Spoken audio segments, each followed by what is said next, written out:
حضرت یوسف علیہ السلام حضرت یعقوب علیہ السلام کے فرزند تھے۔ حضرت یعقوب علیہ السلام کو اللہ پاک نے 12 فرزند عطا فرمائے۔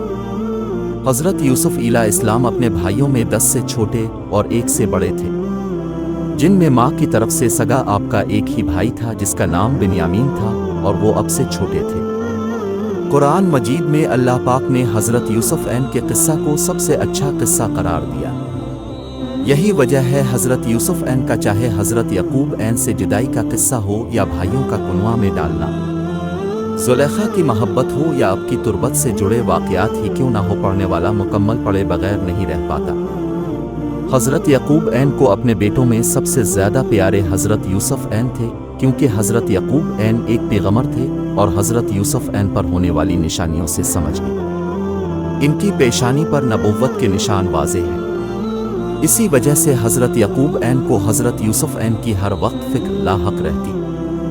جب حضرت یوسف 7 برس کی عمر کو پہنچے تو حضرت یعقوب کو ایک خواب سناتے ہیں۔ بابا، میں نے خواب میں دیکھا 11 ستارے اور ایک سورج مجھے سجدہ کرتے ہیں۔ حضرت یوسف کے بھائی حضرت یعقوب نے حضرت یوسف سے فرمایا، بیٹا اپنا یہ خواب اپنے بھائیوں کو مت بتانا ورنہ وہ اب سے حسد کرنا شروع کر دیں گے۔ حضرت یعقوب کو اپنے بیٹوں میں سب سے زیادہ پیارے حضرت یوسف تھے، کیونکہ حضرت یعقوب ایک پیغمبر تھے اور حضرت یوسف پر ہونے والی نشانیوں سے سمجھ گئے۔ ان کی پیشانی پر نبوت کے نشان واضح ہیں، اسی وجہ سے حضرت یعقوب کو حضرت یوسف کی ہر وقت فکر لاحق رہتی۔ جب حضرت یوسف 7 برس کی عمر کو پہنچے تو حضرت یعقوب کو ایک خواب سناتے ہیں۔ بابا، میں نے خواب میں دیکھا 11 ستارے اور ایک سورج مجھے سجدہ کرتے۔ حضرت یوسف کے بھائی حضرت یعقوب نے حضرت یوسف سے فرمایا، بیٹا اپنا یہ خواب اپنے بھائیوں کو مت بتانا ورنہ وہ اب سے حسد کرنا شروع کر دیں گے۔ حضرت یعقوب کو اپنے بیٹوں میں سب سے زیادہ پیارے حضرت یوسف تھے، کیونکہ حضرت یعقوب ایک پیغمبر تھے اور حضرت یوسف پر ہونے والی نشانیوں سے سمجھ گئے۔ ان کی پیشانی پر نبوت کے نشان واضح ہیں، اسی وجہ سے حضرت یعقوب کو حضرت یوسف کی ہر وقت فکر لاحق رہتی۔ جب حضرت یوسف 7 برس کی عمر کو پہنچے تو حضرت یعقوب کو ایک خواب سناتے ہیں۔ بابا، میں نے خواب میں دیکھا 11 ستارے اور ایک سورج مجھے سجدہ کرتے۔ آپ کے ہاتھ پاؤں جو بندھے تھے کھول دیا، تسلی دی گھر سے نکلتے وقت جو حضرت ابراہیم سے منسوب کرتا حضرت یعقوب علیہ السلام نے آپ کے گلے میں لٹکا دیا، اسے جبرائیل نے کھول دیا جس کے نور سے کنواں روشن ہو گیا۔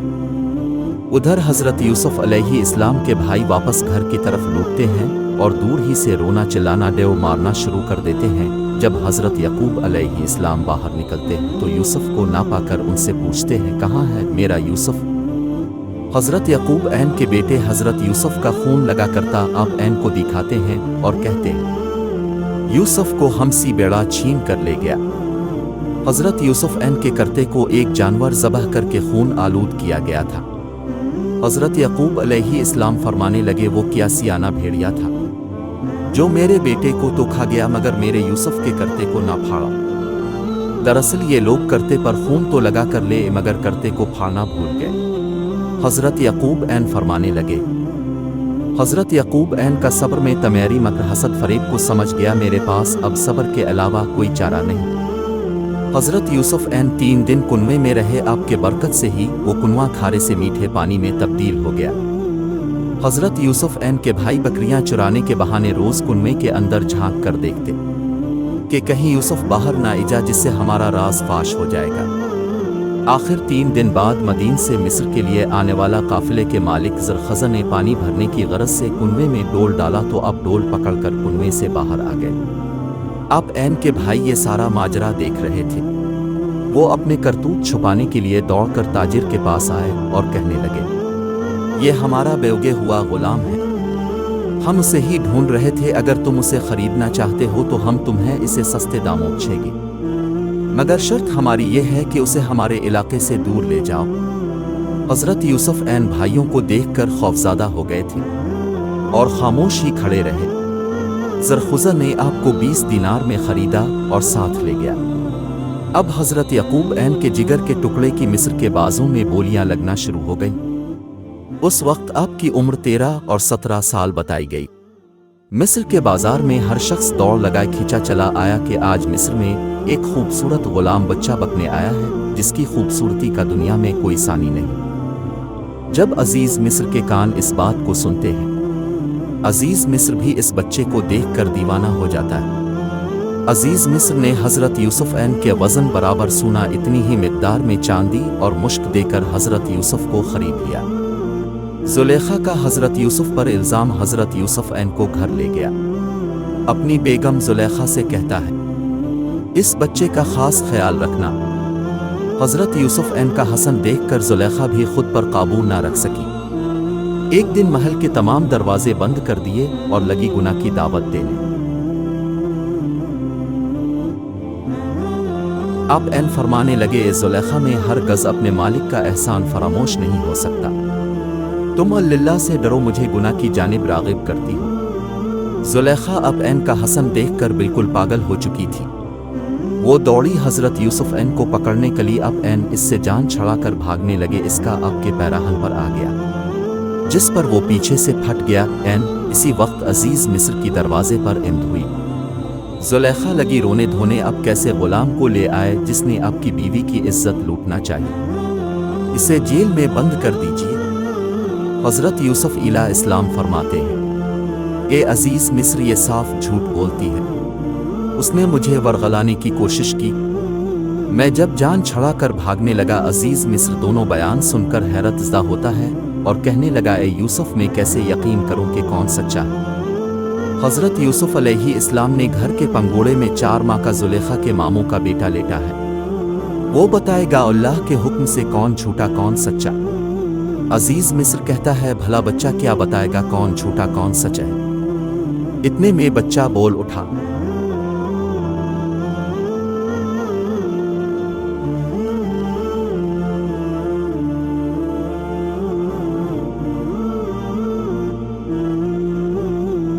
ترجمہ قرآن سورہ یوسف۔ اگر یوسف کی قمیض سامنے سے پھٹی ہے تو عورت سچ کہتی ہے، اور اگر ان کی قمیض پیچھے سے پھٹی ہے تو عورت جھوٹ بولتی ہے اور وہ سچے ہیں۔ حضرت یوسف کی قمیض کو دیکھا گیا تو وہ پیچھے سے پھٹی تھی۔ اس وقت عزیز مصر بول اٹھا۔ ترجمہ سورہ یوسف۔ پھر جب شوہر نے دیکھا ان کی قمیض پیچھے سے پھٹی ہے تو اس نے کہا، یہ تم عورتوں کی مکاری ہے، واقعی تم عورتوں کی مکاری بڑی سخت ہے۔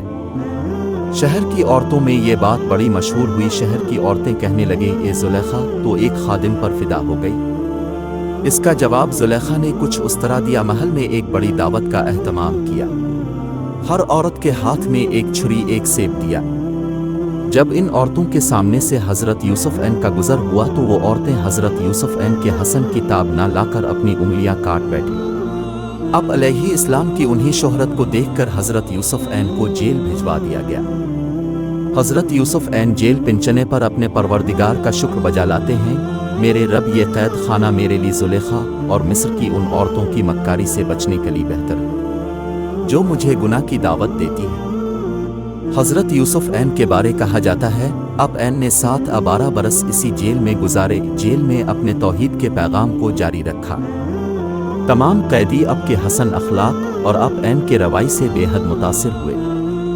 جس دن حضرت یوسف کو جیل میں قید کرنے کے لیے لے جایا جا رہا تھا، اسی دن 2 دربار کے اور قیدیوں کو بھی جیل دیا گیا، جن پر الزام یہ لگا کہ انہوں نے بادشاہ کو زہر پلانے کی کوشش کی۔ ان قیدیوں کو بھی اب کے ساتھ ہی رکھا گیا۔ ایک دن یہ 2 قیدی خواب دیکھتے ہیں۔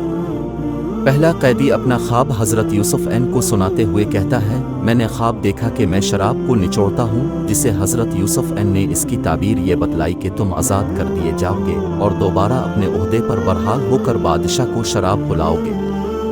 دوسرا قیدی اپنا خواب سناتے ہوئے کہتا ہے کہ میں نے اپنے سر پر روٹیوں کا کھار اٹھایا ہوا ہے جس سے پرندے کھا رہے ہیں اور اڑ رہے ہیں، جس کو خواب کی تعبیر کچھ اس طرح بتائی گئی۔ حضرت یوسف فرماتے ہیں، تمہیں سولی پر چڑھا دیا جائے گا، تمہاری سر کو پرندے نوچ نوچ کر کھائیں گے۔ حضرت یوسف کی بتائی گئی خوابوں کی تعبیریں بہت جلد سچ ثابت ہوئیں اور حضرت یوسف کو مابر یعنی خواب کی تعبیر بتانے والے سے مشہور کیا گیا۔ بادشاہ اعظم ریان بن ولید کچھ دن گزرنے کے بعد مصر کے بادشاہ اعظم ریان بن ولید نے بھی ایک خواب دیکھا، جسے قرآن مجید کی سورت یوسف میں اس طرح بیان فرمایا گیا۔ ترجمہ: میں خواب میں دیکھتا ہوں کہ 7 موٹی تازی گائیں ہیں، جنہیں 7 دبلی پتلی گائیں کھا رہی ہیں، نیز 7 خوشے ہرے بھرے ہیں اور 7 اور ہیں جو خشک ہیں۔ اے درباریوں، اگر تم اس خواب کی تعبیر دے سکتے ہو تو میرے اس خواب کی تعبیر بتو۔ بادشاہ نے اپنے درباریوں سے اس خواب کی تعبیر دریافت، مگر درباریوں نے اسے پریشان خواب سمجھ کر تعبیر بتانے سے معذرت کر لی۔ بادشاہ کو شراب بنا کر پلانے والا شخص جو حضرت یوسف ع کے ساتھ جیل میں تھا، پاس کھڑا اس معاملے کو باغور نوٹ کر رہا تھا۔ اتنے میں ساقی بول اٹھا: بادشاہ سلامت، اگر آپ اس خواب کی تعبیر جاننا چاہتے ہیں تو آپ کو مجھے جیل میں موجود قیدی سے ملنے کی اجازت دینا ہوگی۔